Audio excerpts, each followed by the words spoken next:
How did you feel speaking down the barrel of a camera about this subject?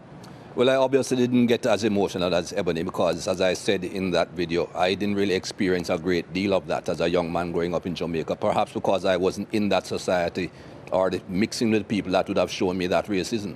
But what I want to expand on, though, Wardy, is what I said about education. Education is important unless we just want to continue living the life that we are living and continue just having demonstrations every now and again and a few people saying a few things. And when I say education, I mean going back in history. What people need to understand is that this thing stems from a long time ago, hundreds of years ago. The dehumanization of the black race is where it started. And people will tell you, oh, that's a long time ago, get over it.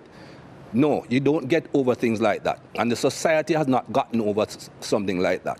I'll skip all the gap between those long years ago and make one point and then go backward. That lady in the Central Park in New York, Amy Cooper, I think is her name.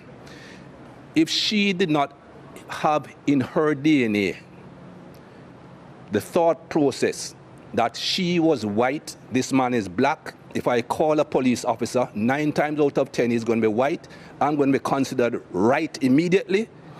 The black guy will have to prove that he's not guilty, and by the time he proves that he's not guilty, he might be dead. She had that in her mind from day one. That is why she said and did what she did. How do you get rid of that in the society? By educating both sides, black and white. I hear people talking about brainwashing.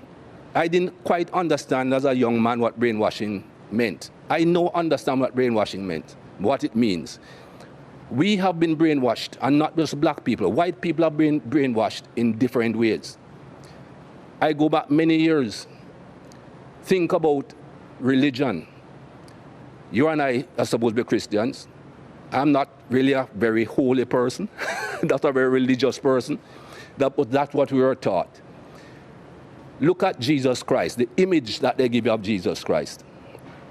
Pale skin, blonde hair, blue eyes. Where Jesus came from, who in that part of the world looks that way? But again, that's the brainwashing to show you this is what perfection is. This is what the image of perfection is. If you look at any plays of those days, Judas, who betrayed Jesus, he's a black man. Again, brainwashing people into think, oh, he's a black man. He's the bad man. Go through history, Wardy. These lights that are shining on us. You can tell me who invented the light bulb, right? Thomas Edison, right? Everybody knows Thomas Edison invented the light bulb. Thomas Edison invented a light bulb with a paper filament. It burnt out in no time at all. Can you tell me who invented the filament that makes these lights shine throughout? Nobody knows, because he's a black man. It was not taught in schools. Louis Howard Latimer invented the carbon filament to allow lights to continuously shine. Who knows that? Everything should be taught. When you go back through the schooling as a young man, I remember my school days. I was never taught anything good about black people.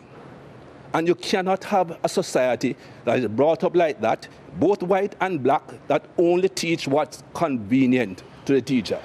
History is written by the conqueror, not by those that are conquered. History is written by the people who do the harm, not by the people who get harmed. And we need to go back and teach both sides of history. And until we do that and educate the entire human race, this thing will not stop. They keep on telling me there's nothing called white privilege. Give me a break. I don't see any white people going into a store on Oxford Street and being followed. A black man walks in, somebody is following him everywhere he goes. That is basic white privilege. Whether that white person went in to rob the place or not, is not going to be thought of that way. And things like that have to change.